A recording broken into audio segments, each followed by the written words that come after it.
What is up, YouTube? It's Paper Tutorials here again, slapping you guys in the face with a brand new tutorial. Today I'm going to be teaching you guys how to make an origami paper sword. And it took me about 60 sheets of paper to make this model. But you can use less if you feel like it. There's no exact number. Somewhere from 20 sheets of paper to as much as you want, but 20 is the minimum. If you have 20, it's about like a dagger. But this is made from these things. They're called paper fingers, and they're each made from one sheet of paper. I used about 60 of them, as I said before. So let's get started. So each of these uses one sheet of paper, like I said. So to fold one of them, you need to take the right corner of the paper and fold it over to the side, making a diagonal fold, just like so, and make it as even as possible, and then you will crease the paper. And you just want to crease the paper very nicely, as nicely as possible. And after that, you will take the top left corner and bring it down to the bottom left corner, just like so, and make sure the sides line up and everything is even, and then you will crease it.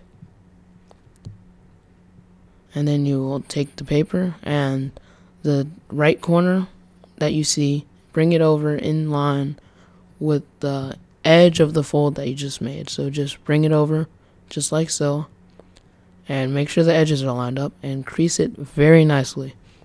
And after that, you will fold it in half at where you see the two edges meet. Fold it in half and you should get a triangle shaped figure.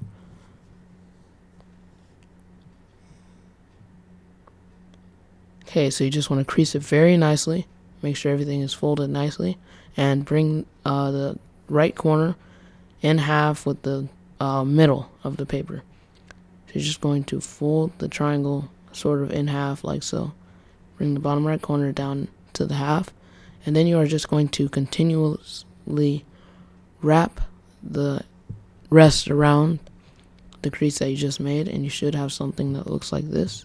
So let me just do that again so you guys can see it. So you just have the fold just like so, and you wrap all the excess around it. Not too tightly though, because you still want to be able to put the other paper fingers inside of it. So you open the pocket and you just tuck it inside of the pocket, and that is how you make a paper finger. So like I said before, you'll need a minimum of 20 of these. So you're just going to take them, and I'll show you how to make the hilt. You're going to take one and put two of them inside of one. So they should be facing opposite directions, and it may be a little bit difficult because fitting two of them in one is pretty hard. So you might have to flatten the two that you're going to put inside of it. Just want them to be in as far as they'll go down, and make sure they're facing opposite directions. That's very important, because this is going to be the hilt. So you're going to take either side, choose any side, and you're going to stick one paper finger inside of the side that you chose. And these two sides, whatever you do to one side, you're going to do to the other side. So just keep that in mind, and you are going to stick one paper finger inside of one side, and make sure the opening is facing upwards, not downwards, upwards.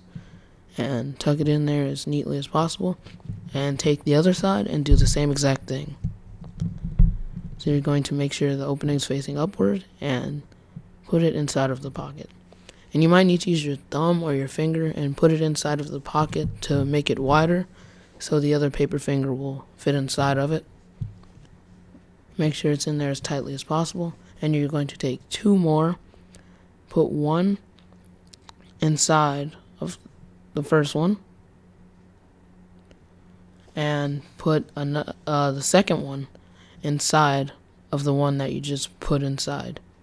So you have two on that side and two on the other side. So you're going to put that one in that pocket, and the pocket of that one, you're going to put the other one in.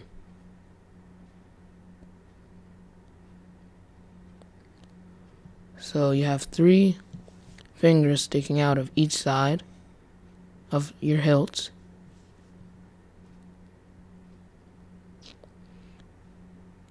Okay, so you just want to make sure everything is in there as neatly as possible. Make sure it won't come loose. And you are going to take another paper finger and put it inside of the farthest out pocket. So you're just going to put it inside of the pocket like so, as far as it will go, and make sure the opening is facing inside, because it makes the hilt look a lot better. And do the same thing on the other side.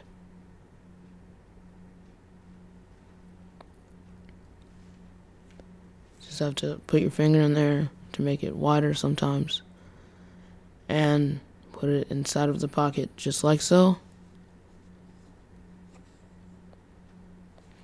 And make sure everything stays in there and doesn't come loose.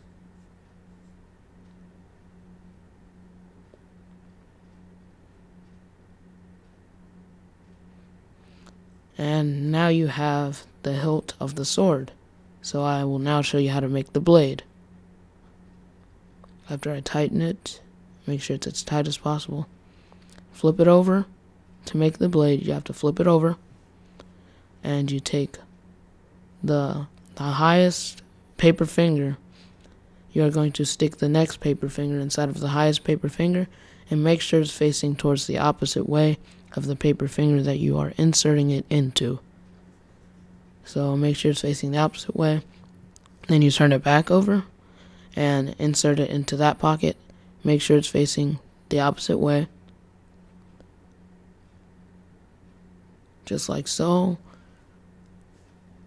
And you flip it back over and take one and make sure it's facing towards the opposite way.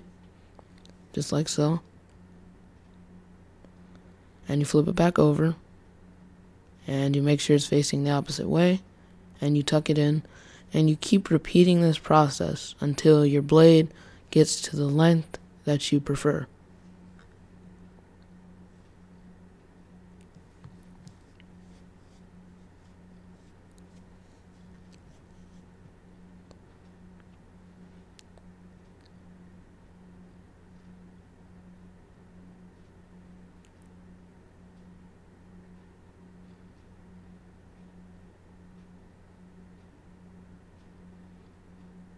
And you want to flatten everything, make sure it's flattened out nicely. And when you're done, it should look something like this. And at the bottom, if it keeps coming loose, you can just use tape. And I wrap tape around the hilt because when you hold it for a long amount of time, your hand starts to sweat and that tears away at the paper on the hilt. So if you put tape around it, it won't tear away at it. So you can also use tape wherever it comes loose, just use tape there. So if you guys enjoyed this tutorial, don't forget to like, comment, and subscribe. And as always, I am Paper Tutorials, and I am out.